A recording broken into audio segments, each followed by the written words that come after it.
I've spent most of my life trying really hard to succeed. I was reasonably successful, and there were many people who were quite proud of me.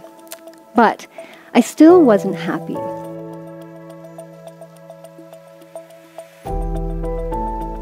But inside, I was struggling with crippling self-doubt and perfectionism. I ended up spending 6 years on antidepressants and many hours in therapy. And I eventually realized that I had become an achievement addict. So I had become addicted to the attention and the approval that often come along with being successful. You know, these days when you ask someone, "How are you?" the most common response tends to be busy. So we wear our busyness like a badge of honor, as if we don't feel like we're worthwhile human beings unless we're incredibly busy doing something.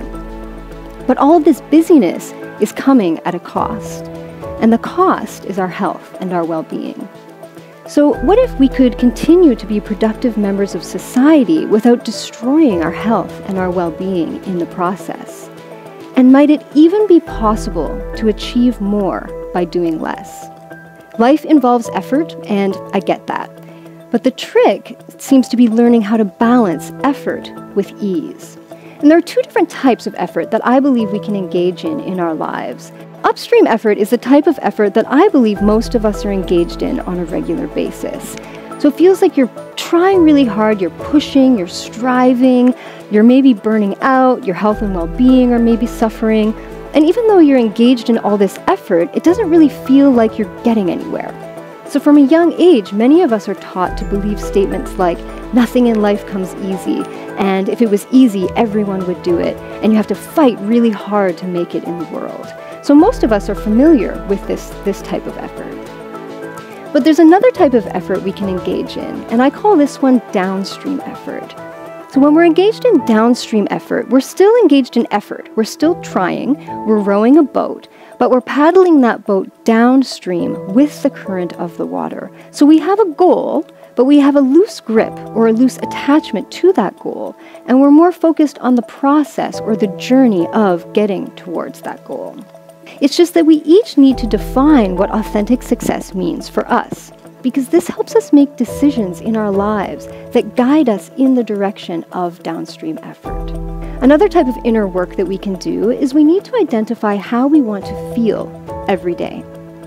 Now, Doug Newberg is a researcher and performance coach from the University of Virginia, and he developed a theory that he calls the resonance performance model. And he developed this theory based on interviews that he conducted with hundreds of top performers from a variety of different areas of life. So for example, medicine, sport, business, and music. And what he found is that these top performers had very specific ideas about how they wanted to feel every day. So yes, they had a goal, but they were more focused on the process of getting towards that goal than the actual goal itself.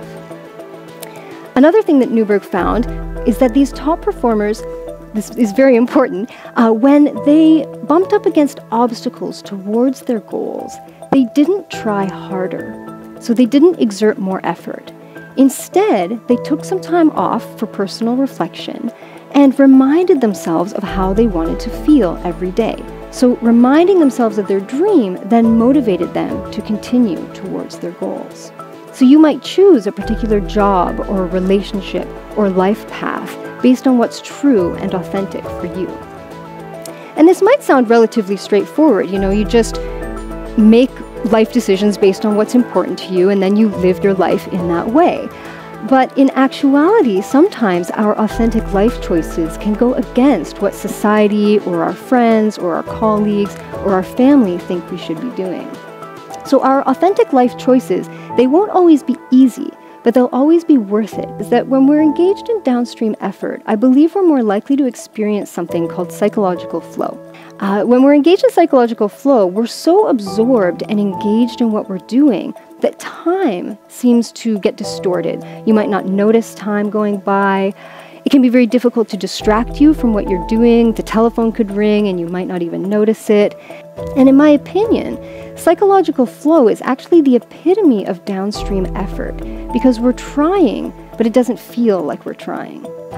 If, on the other hand, you engage in an authentic life decision, before you start trying harder, there are 2 questions that you can ask yourself. The first question is this a time in my life when upstream effort is necessary? So there are some times in our lives when we do just have to put in some extra hours, put in some time, and feel kind of like we're trying very hard. Also, another question you can ask yourself is, have my values changed? So there are times when we make a decision in our lives based on certain values, but then those values change over time. In these situations, we need to either quit or let go of, or at the very least, significantly alter the path that we're on so that we can course correct and bring ourselves in the direction of downstream effort in our lives. So I believe that there are many times when we're engaged in upstream effort when we actually need to quit or let go of something so that we can make room for downstream effort. And so my main point here is not that we stop trying. It's that you stop trying so hard at things that don't matter to you and start trying at things that do. So many of us exert enormous amounts of effort towards goals that are not actually personally meaningful. And so I would encourage all of you to take a good hard look at your own inner achievement addict and ask yourself why you're doing what you're doing. What's motivating you? Are you motivated by something that's true and authentic for you? Or are you motivated by something that's external to you? And we might ask, well, why is this important? Well, I believe it's important because your health, your well-being, and your authenticity are more important than any job, any promotion, any salary, any degree, or frankly, anyone else's opinion of you. And when we get this, when we truly embody it and start living it, then we really can begin to achieve more by doing less.